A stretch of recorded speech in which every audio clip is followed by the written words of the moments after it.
Hello students, हम लोग आज की क्लास में न्यू चैप्टर स्टार्ट करने जा रहे हैं and this is carbon and it's compounds. Okay, तो हम यहाँ पर मतलब पढ़ेंगे कार्बन के बारे में और कार्बन के साथ साथ उसके कंपाउंड्स के बारे में। ओके, तो चलिए पढ़ना शुरू करते हैं।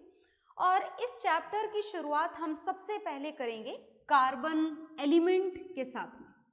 तो कार्बन एलिमेंट के बारे में आप कुछ भी नहीं जानते हैं ऐसा तो नहीं कह सकते। हम इस कार्बन एलिमेंट के बारे में बहुत कुछ जानते हैं। तो चलिए, क्या क्या जानते हैं आप इस कार्बन एलिमेंट के बारे में?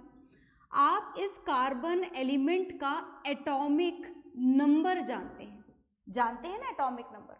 कार्बन का एटॉमिक नंबर क्या होता है? कार्बन का एटॉमिक नंबर होता है 6। और अगर आप इस 6 एटॉमिक नंबर से इस कार्बन का कॉन्फ़िगरेशन लिखना चाहें तो आप वो भी लिख सकते हैं।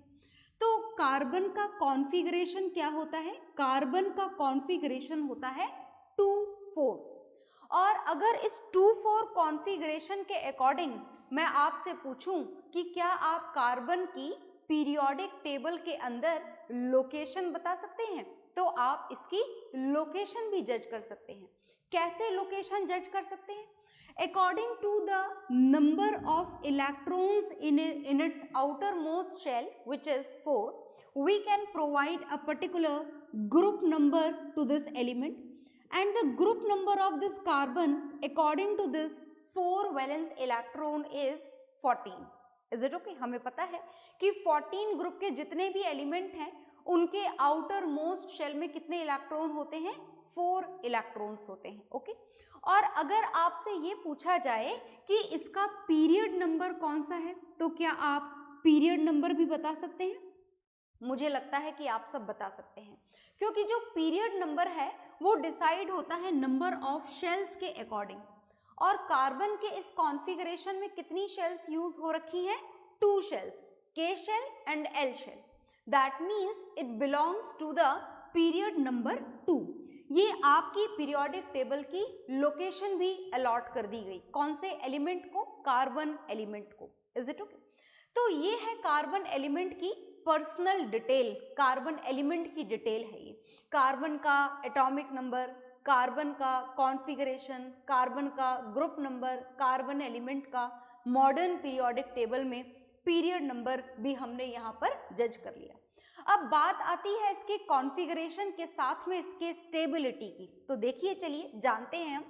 अगर हम ये जाने कि कार्बन एलिमेंट का कॉन्फ़िगरेशन होता है 2,4, तो क्या कहा जा सकता है इस आउटर मोस्ट शेल के नंबर ऑफ इलेक्ट्रॉन के हिसाब से? कार्बन एलिमेंट के आउटर मोस्ट शेल में 4 इलेक्ट्रॉन्स हैं। तो क्या इस हिसाब से ये एलिमेंट कार्बन स्टेबल है? No, not at all. This carbon is not at all involved in the category of stable element. क्यों नहीं है ये स्टेबल एलिमेंट? ये स्टेबल एलिमेंट इसलिए नहीं है क्योंकि इस एलिमेंट का ऑक्टेट क्या है? इस एलिमेंट का ऑक्टेट इनकम्प्लीट है। Is it okay? और इनकम्प्लीट होने का मतलब ये हुआ कि ये जो कार्बन एलिमेंट है ये अपना ऑक्टेट कंप्लीट करना चाहता है। अब ऑक्टेट कंप्लीट करने के हमने 3 तरीके देखे हैं।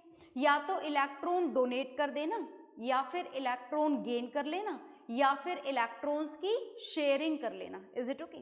तो बात अगर इस कार्बन एलिमेंट की जाए तो कार्बन एलिमेंट का कॉन्फ़िगरेशन आपके सामने लिखा हुआ है। अगर ये कार्बन एलिमेंट 4 इलेक्ट्रॉन्स को गेन कर ले, अगर ऐसा हो जाए, तो in that particular condition carbon किस में कन्वर्ट हो जाएगा? C4 नेगेटिव आयन में कन्वर्ट हो जाएगा। एलिमेंट अगर इलेक्ट्रॉन गेन करते हैं तो नेगेटिव आयन में कन्वर्ट हो जाते हैं। और नेगेटिव आयन को क्या बोला जाता है? नेगेटिव आयन को हम हमारी केमिस्ट्री में एनायंस बोला करते हैं। क्या बोला करते हैं? एनायन। सेकेंड पॉसिबिलिटी ये है कि ये जो कार्बन एलिमेंट है, ये कार्बन एलिमेंट अपना ऑक्टेट कंप्लीट करने के लिए, ऑक्टेट तो क्या बोले, ये बोल दें कि अब अगर ये 4 इलेक्ट्रॉन डोनेट कर देगा तो ऑक्टेट तो नहीं, हाँ इसका डबलेट जरूर कंप्लीट हो जाएगा। In that particular condition, this carbon will change into positive ion, and positive ions in our chemistry is known as cations. क्या बोला जाता है positive ions को? Positive ions को बोला जाता है cation. Is it okay? तो अब कौन सी possibility को finalize किया जाए? क्या ऐसा possible है कि कार्बन जिसका एटॉमिक नंबर 6 है ये 4 इलेक्ट्रॉन गेन करे और 4 इलेक्ट्रॉन गेन करके C4 नेगेटिव आयन में कन्वर्ट हो जाए? क्या ऐसा पॉसिबल है? नहीं, ऐसा पॉसिबल नहीं है। इस कंडीशन में C4 नेगेटिव आयन क्या हो जाएगा? अनस्टेबल आयन हो जाएगा। क्यों अनस्टेबल आयन हो जाएगा? क्योंकि carbon atom is a very small nucleus. Is it okay? It's nucleus is very small with only 6 protons in its nucleus. तो जिसके पास में ऑलरेडी 6 प्रोटॉन ही है सिर्फ, वो 6 प्रोटॉन वाला छोटा सा न्यूक्लियस 4 और एक्स्ट्रा इलेक्ट्रॉन्स को मैनेज नहीं कर सकता, इजीली मैनेज नहीं कर सकता। That means this C4 negative ion is not at all considered as a stable ion. मतलब इसके बनने की पॉसिबिलिटी तो हमने यहाँ पर क्या कर दी? खत्म कर दी। सेकेंड जो चांस आपने देखा वो ये है कार्बन, वो ये कि ये अपने चारों ही इलेक्ट्रॉन को क्या कर दे? डोनेट। तो देखिए हमने जाना था कि किसी भी एलिमेंट से इलेक्ट्रॉन्स को निकालना बहुत आसान काम नहीं होता। जैसे एक एक इलेक्ट्रॉन निकलता चला जाता है, नेक्स्ट इलेक्ट्रॉन को निकालने की परेशानी और ज़्यादा बढ़ती चली जाती है। एक इलेक्ट्रॉन शायद इजीली निकल जाए, दूसरा निकालने में तकलीफ बढ़ जाएगी क्योंकि प्रोटॉन तो उतने के उतने ही हैं, टोटल 6। और जैसे जैसे इलेक्ट्रॉन कम होता जाएगा उन प्रोटॉन्स का इलेक्ट्रॉन्स पर फोर्स ऑफ अट्रैक्शन क्या होता चला जाएगा? इंक्रीज होता चला जाएगा। मतलब ये हुआ कि both of these conditions are not possible. Carbon अपना ऑक्टेट या डबलेट कंप्लीट करने के लिए ना तो 4 इलेक्ट्रॉन को गेन करके एनायन में कन्वर्ट हो सकता है और ना ही 4 इलेक्ट्रॉन को डोनेट करके कैटायन में कन्वर्ट हो सकता है। तो फिर कार्बन क्या करेगा? तो फिर कार्बन करेगा इलेक्ट्रॉन्स की शेयरिंग। पर पहले आप इतना नोट डाउन कर लीजिए, फिर हम देखेंगे कि आखिर ये कार्बन शेयरिंग कैसे करता है। ओके, तो पहले आप नोट डाउन कर लीजिए।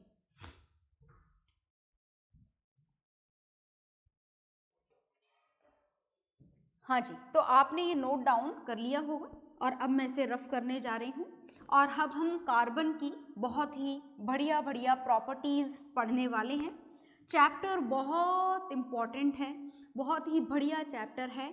बहुत सारी आपकी डेली जो बातें हैं लाइफ से रिलेटेड, डेली लाइफ से related, that all are involve in this chapter. Chapter is very very interesting, very very important. तो बात हो रही है कार्बन के ऑक्टेट को कंप्लीट करने की। तो हमें समझ में आ गया कि कार्बन ना तो इलेक्ट्रॉन लेने वाला है और ना ही इलेक्ट्रॉन देने वाला है। वो काम कार्बन के लिए कर पाना पॉसिबल ही नहीं है। तो फिर कार्बन क्या करता है? यहाँ पर ये जो कार्बन है, ये कार्बन 4 इलेक्ट्रॉन्स की शेयरिंग करता है। क्या करता है ये कार्बन? 4 इलेक्ट्रॉन्स की शेयरिंग। और यहाँ पर जो कार्बन ये 4 इलेक्ट्रॉन्स की शेयरिंग करता है, इसका मतलब ये हुआ कि ये 4 कोवेलेंट बॉन्ड का फॉर्मेशन करता है। कौन से बॉन्ड का फॉर्मेशन करता है? कोवेलेंट बॉन्ड का फॉर्मेशन करता है। Is it okay? Covalent bond कैसे बनते हैं, क्या क्या प्रॉपर्टीज होती हैं, ये सारी बातें हम metals and non metals chapter में ऑलरेडी पढ़ चुके हैं, पर यहाँ पर हम उनका थोड़ा सा रिवीजन करेंगे। तो देखिएगा बहुत ध्यान से कि यहाँ पर बात हो रही है कोवेलेंट बॉन्ड की। ये 4 नंबर में फिलहाल यहाँ से हटा देती हूँ, it may create a confusion. तो आपको पता लगा कि कार्बन यहाँ पर सिर्फ और सिर्फ क्या कर सकता है? कोवेलेंट बॉन्ड का फॉर्मेशन कर सकता है। सिर्फ क्या कर सकता है? कोवेलेंट बॉन्ड का फॉर्मेशन। और कार्बन इस कोवेलेंट बॉन्ड के फॉर्मेशन के लिए टोटल कितने इलेक्ट्रॉन्स की शेयरिंग कर सकता है? कार्बन इस कोवेलेंट बॉन्ड के फॉर्मेशन के लिए टोटल 4 इलेक्ट्रॉन्स की शेयरिंग कर सकता है। Is it okay? मतलब बात ये हो गई कि कार्बन कैसा एलिमेंट है, कार्बन की वैलेंसी कैसी है, कार्बन की वैलेंसी है tetra valency. Is it okay? Tetra का मतलब क्या होता है यहाँ पर? टेट्रा का मतलब होता है 4। तो कार्बन की वैलेंसी कितनी है? कार्बन की वैलेंसी है 4। मतलब कार्बन कैसा एलिमेंट है? कार्बन एक टेट्रावेलेंट एलिमेंट है। कैसा एलिमेंट है कार्बन? टेट्रावेलेंट एलिमेंट है। कार्बन की कोवैलेंसी कितनी होती है? कार्बन की कोवैलेंसी होती है 4। और इस टेट्रावेलेंट एलिमेंट कार्बन को अब टोटल 4 इलेक्ट्रॉन्स की शेयरिंग करनी है। Is it okay? आ गई बात समझ में? और कार्बन इस 4 इलेक्ट्रॉन की शेयरिंग करने के लिए कौन से बॉन्ड का फॉर्मेशन कर रहा है? कोवेलेंट बॉन्ड का। और कोवेलेंट बॉन्ड तो हम पहले ही समझ चुके हैं कि कोवेलेंट बॉन्ड को आप कितनी कैटेगरीज में क्लासिफाई कर सकते हैं? 3 कैटेगरीज में। अगर शेयरिंग 1 इलेक्ट्रॉन की चल रही हो तो जो कोवेलेंट बॉन्ड जिसका फॉर्मेशन होता है that is known as single bond. उस बॉन्ड को क्या बोला जाता है? Single bond. अगर शेयरिंग 2 इलेक्ट्रॉन की हो रही हो तो फिर किसकी फॉर्मेशन होती है? यहाँ पर डबल बॉन्ड का फॉर्मेशन हो जाता है। सिंगल बॉन्ड जिसे आप सिंगल लाइन से डिनोट करते हैं, याद है ना, पढ़ा हुआ है आपका। डबल बॉन्ड जिसे आप 2 छोटी छोटी लाइनों से डिनोट करते हैं। And the third type of covalent bond is that one which is formed by the sharing of 3 electrons. Is it okay? And this bond which is formed by the sharing of 3 electron is known as triple bond. इस bond को क्या बोला जाता है? इस bond को बोला जाता है triple bond. And triple bond is denoted by these 3 lines. कौन सी लाइन से डिनोट किया जाता है ट्रिपल बॉन्ड को? ट्रिपल बॉन्ड को डिनोट किया जाता है 3 लाइन से। मतलब आपको बात समझ में आ रही है? थोड़ी थोड़ी समझने की कोशिश करिएगा। हमें समझ में आया पहली बात तो कि carbon forms only and only which type of bond? Covalent bond. Is it okay? As the donation and gain of electron is not possible to be done by this element carbon. Is it okay? तो carbon को कौन से bond का formation allowed है? सिर्फ covalent bond का। And to complete its octet, how many electrons has to be shared with this element carbon? 4 electrons. That means carbon's covalency is 4. That is tetravalency. And because of this only, carbon is known as tetravalent element. Carbon को कौन सा element बोला जाता है? tetravalent element बोला जाता है। Is it okay?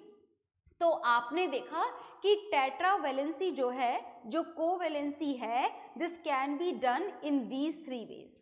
It can be formed by the formation of single bond. It's by the sharing of 1 electron. Second type of covalent bond is double bond, which is done by the sharing of 2 electron. Third type of bond is triple bond, which is formed by the sharing of 3 electron. Is it okay? तो आप इतना note down कर लीजिए, फिर मैं आगे बताती हूँ आपको कि आखिर हम इसके थ्रू यहाँ पर क्या जानना चाहते हैं, इसको हम जानेंगे। तो पहले आप नोट डाउन कर लीजिए। ओके?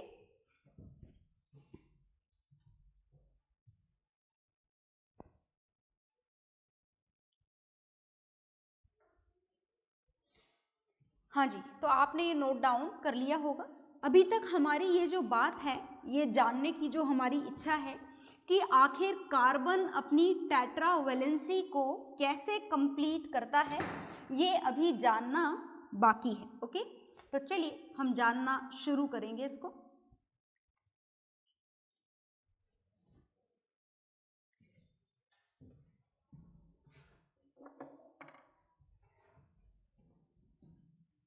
हाँ जी, तो चलिए हम जानना शुरू करते हैं। तो हमें पता लग गया कि कार्बन कैसा एलिमेंट है। कार्बन टेट्रावेलेंट एलिमेंट है और अपनी 4 वैलेंसी को ये किन किन तरीकों से कंप्लीट कर सकता है, देखिएगा। देखिए यहाँ पर कार्बन के पास में कुछ ऑप्शंस हैं। कौन से ऑप्शंस हैं? कार्बन की वैलेंसी कौन सी है? 4। मैं बार बार आपको याद दिला दूं, because this is a very important term which is used to represent this carbon, that carbon is a tetravalent element. कैसा एलिमेंट है कार्बन? टेट्रावेलेंट एलिमेंट है ये कार्बन। Is it okay? तो कार्बन की वैलेंसी टोटल कितनी है? 4।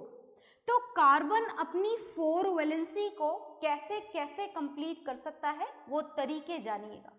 पहला option है कि कार्बन यहां पर 4 सिंगल बॉन्ड्स का फॉर्मेशन कर ले। हो गई ना कार्बन की टेट्रा वैलेंसी कंप्लीट, 1 2 3 4 हो गई ना 4 इलेक्ट्रॉन की शेयरिंग, इज इट ओके? दूसरी पॉसिबिलिटी है कि कार्बन एक डबल बॉन्ड का फॉर्मेशन कर ले और 2 सिंगल बॉन्ड का फॉर्मेशन कर ले, इज इट ओके? 2 इलेक्ट्रॉन की शेयरिंग तो यहां पर कंप्लीट हो गई और एक इलेक्ट्रॉन की शेयरिंग यहां पर कंप्लीट हो गई।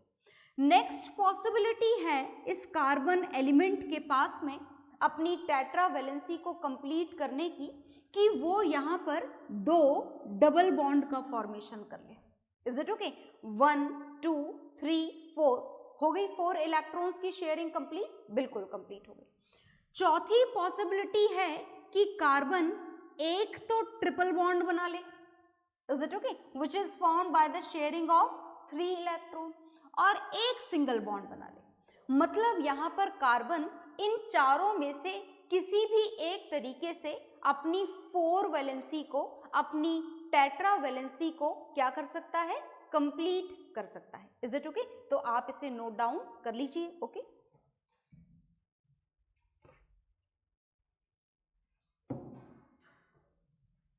हाँ जी, तो आपने ये नोट डाउन कर लिया होगा और इसके साथ में आपको ये बातें समझ में आ गई हैं।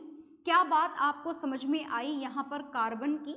आपको कार्बन की बहुत सारी इंपॉर्टेंट बातें यहाँ पर जाननी है और उनमें से जो फर्स्ट पॉइंट आपने यहाँ पर कार्बन का जाना है वो ये जाना है कि जो कार्बन है वो कैसा एलिमेंट है? टेट्रावेलेंट एलिमेंट है और टेट्रावेलेंट एलिमेंट होने के कारण ये जो कार्बन एलिमेंट है ये चार दूसरे एलिमेंट से जुड़ने की कैपेबिलिटी रखता है, इज इट ओके? आ गई बात समझ में? दूसरी कार्बन की खास बात यह है कि जो कार्बन का न्यूक्लियस होता है या फिर जो कार्बन का एटम होता है, that atom of carbon is very smaller as compare to the other elements. 6 ही तो एटॉमिक नंबर है, तो उस हिसाब से कार्बन का एटॉमिक नंबर कम है, तो कार्बन के अंदर number of proton 6, number of electron वो भी 6, इज इट ओके? और इस कारण से जो कार्बन है इसका साइज स्मॉलर होने के कारण इसकी दूसरे एलिमेंट से जुड़ने की टेंडेंसी क्या हो जाती है? थोड़ी इंक्रीज हो जाती है, as it can form 4 covalent bond. तो दो कारण हो गए जिससे हमें पता लग रहा है कि कार्बन की दूसरे एलिमेंट से जुड़ने की टेंडेंसी क्या होती है? बहुत ज्यादा होती है। पहला कारण तो हमें समझ में आया कि this is a tetravalent element, मतलब ये 4 एलिमेंट से एक साथ जुड़ सकता है। दूसरी बात हमको समझ में आई, it's nucleus is very small, is it okay? And because of this it can form stable bonds with 4 other elements. And third property of carbon can be defined as catenation property. ये जो third property है this is also very important. Carbon का nature होता है formation का। किसके formation का? Carbon का नेचर होता है formation of long chain. Carbon क्या करता चला जाता है? ऐसे जुड़ता चला जाता है, इज इट ओके? इधर भी जुड़ जाएगा, इधर भी जुड़ जाएगा, फिर इधर जुड़ जाएगा, फिर इधर जुड़ जाएगा, फिर इधर जुड़ जाएगा। मतलब इस तरीके से कार्बन की टेंडेंसी होती है लॉन्ग चेन बनाते चले जाने की, आगे से आगे और से और ज़्यादा से ज़्यादा कार्बन एलिमेंट से या फिर हाइड्रोजन एलिमेंट से या फिर सल्फर, नाइट्रोजन और ऐसे कुछ और एलिमेंट से जुड़ते चले जाना। This is the tendency of carbon, and this tendency of carbon to form these long chain compounds of carbon with hydrogen, sulfur, nitrogen, oxygen and some other element. This property of carbon is known as catenation property. और इन तीनों property के कारण आपको पता है क्या है, इन तीनों प्रॉपर्टी के कारण हमारे नेचर में कार्बन के ढेरों कंपाउंड्स प्रेजेंट है। Thousand of compounds are present in the nature of this single element carbon. क्यों प्रेजेंट है कार्बन के हमारे नेचर में इतने सारे कंपाउंड? इन तीनों प्रॉपर्टीज के कारण। एक बार दोबारा से देख लें इन तीनों प्रॉपर्टीज को। फर्स्ट प्रॉपर्टी आपने देखी टेट्रावेलेंट एलिमेंट, जिसके कारण कार्बन की टेंडेंसी हो गई एक ही बार में डिफरेंट 4 एलिमेंट से कंबाइन होने की। Because of this the number of compounds of carbon is more. Second property आपने देखी, it's atom is comparatively smaller, and because of this smaller size it can combine with some bigger atoms or some different elements, and with they it is going to connect with a very strong covalent bond as its size is very small.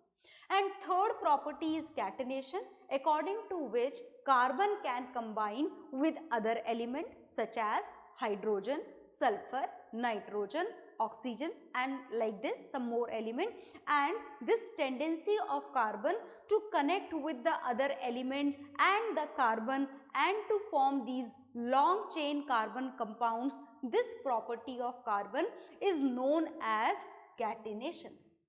Is it okay? And because of these three properties there is a large variety of carbon compounds are present in the nature.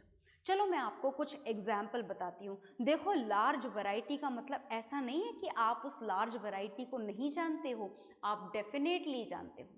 आप सुबह से लेकर के रात को सोते वक्त तक जितने भी सामान काम में लेते हो 90% of them are the carbon compounds. आपने सुबह उठकर अपना टूथपेस्ट काम में लिया, कार्बन कंपाउंड। आपने अपना सोप, शैम्पू, डिटर्जेंट काम में लिया, कार्बन कंपाउंड। विम बार काम में लिया, कार्बन कंपाउंड। आपने जितने भी क्लोथ्स वेयर किए, whether it is a cotton cloth or synthetic cloth, this is a carbon compound. The fuels which we are using in our daily life, that is petrol, diesel, LPG, CNG, they all are carbon compounds. फिर इसके साथ में आपने जो भी खाना खाया, चाहे आप रोटी खाएं, चाहे प्रोटीन खाएं, इज इट ओके? पानी को छोड़ दिया जाए, पानी खाने का हिस्सा वैसे भी नहीं होता है, तो जितने भी आपके फूड मटेरियल हैं, चाहे वेजिटेरियन खाएं, चाहे नॉन वेजिटेरियन, चाहे साउथ इंडियन खाएं, चाहे north Indian, whatever the variety of food is, they all are carbon compounds. तो इतने सारे कार्बन कंपाउंड्स हमारे नेचर में अवेलेबल हैं और हम सारे उन कार्बन कंपाउंड्स को काम में ले रहे हैं। So this large number of carbon compounds are due to because of these three properties of carbon, and these properties of carbon are known as are because of this versatile nature of carbon. तो इस property की वजह से, इस carbon के इतने सारे compounds होने की वजह से हम क्या बोलते हैं, that carbons nature is versatile. Is it okay? So this is the versatile nature of carbon because of these three properties. तो आप इसे नोट डाउन कर लीजिए।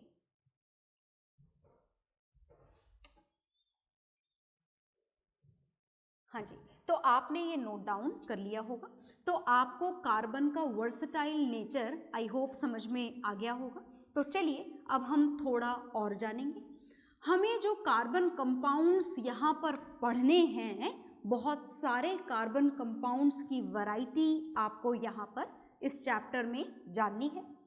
और फिलहाल जिस वैरायटी को हम थोड़ा सा जानने जा रहे हैं, these are the hydrocarbons. Hydrocarbons का क्या मतलब होता है यहाँ पर, सुनिएगा ध्यान से। हाइड्रो वर्ड का मतलब है यहाँ पर हाइड्रोजन, और कार्बन वर्ड का मतलब तो कार्बन ही है। तो हाइड्रोकार्बन का मतलब क्या हुआ, हाइड्रोकार्बन वर्ड का मतलब हो गया, hydrocarbons are known as compounds of carbon with hydrogen. तो जो कंपाउंड्स जिनके अंदर कार्बन और हाइड्रोजन दोनों एलिमेंट प्रेजेंट होते हैं, उन कंपाउंड्स को हम क्या बोला करते हैं, उन कंपाउंड्स को हम बोला करते हैं हाइड्रोकार्बन्स। Is it okay? तो ये जो हाइड्रोकार्बन्स अवेलेबल हैं हमारे नेचर में, on some basis these hydrocarbons can be classified into two categories. दो कैटेगरीज के हाइड्रोकार्बन्स आपको यहाँ पर पढ़ने हैं। First type of hydrocarbons are known as saturated hydrocarbon and second type of hydrocarbons are known as unsaturated hydrocarbon। तो saturated और unsaturated hydrocarbons का क्या मतलब होता है, सुनिएगा ध्यान से। सैचुरेटेड हाइड्रोकार्बन्स और अनसैचुरेटेड हाइड्रोकार्बन, देखो हाइड्रोकार्बन कोई से भी हो है तो ये सिर्फ क्या, these are the only and only compounds of carbon and hydrogen. और कार्बन और हाइड्रोजन के अलावा कुछ और एलिमेंट भी यहाँ पर प्रेजेंट हो सकते हैं, but the main composition, the main content of all these hydrocarbons are carbon and hydrogen. Is it okay? तो सैचुरेटेड हाइड्रोकार्बन का क्या मतलब होता है? सैचुरेटेड हाइड्रोकार्बन का मतलब होता है जहां पर कार्बन अपनी टेट्रावैलेंसी को सिर्फ और सिर्फ सिंगल बॉन्ड के थ्रू कंप्लीट करे। मतलब those hydrocarbons in which only single bond is present are known as saturated hydrocarbon। Is it okay? तो फिर unsaturated hydrocarbons का क्या मतलब होता है? unsaturated hydrocarbons का मतलब होता है जहां पर कार्बन, देखो सिंगल बॉन्ड तो कार्बन बनाएगा ही सही, सिंगल बॉन्ड के बिना तो कार्बन का फॉर्मेशन, कार्बन कंपाउंड्स का formation, it is quite impossible. मतलब सिंगल बॉन्ड का फॉर्मेशन तो होगा ही सही, पर किसी भी कंपाउंड को, किसी भी हाइड्रोकार्बन को अनसैचुरेटेड हाइड्रोकार्बन की कैटेगरी में आने के लिए जरूरी है कि कार्बन उन हाइड्रोकार्बन्स में एटलीस्ट एक डबल बॉन्ड या फिर एक ट्रिपल बॉन्ड प्रेजेंट हो। अगर किसी भी हाइड्रोकार्बन में सिर्फ एक डबल बॉन्ड भी आ गया या फिर सिर्फ एक ट्रिपल बॉन्ड भी आ गया, बाकी सारे बॉन्ड सिंगल हैं चलेगा, पर मिनिमम एक बॉन्ड डबल या फिर एक बॉन्ड ट्रिपल होना जरूरी है। कौन सी कैटेगरी में आने के लिए? अनसैचुरेटेड हाइड्रोकार्बन्स की कैटेगरी में आने के लिए। Is it okay? तो अब आपको बात समझ में आ गई होगी। Saturated hydrocarbons are those compounds of carbon which have only single bond, and unsaturated hydrocarbons are those hydrocarbons which have at least one double bond or one triple bond. The remaining bonds may be double, may be triple, may be single, पर unsaturated की category के लिए minimum एक double bond या फिर minimum एक triple bond होना जरूरी है। ओके, तो आप इसे नोट डाउन कर लीजिए।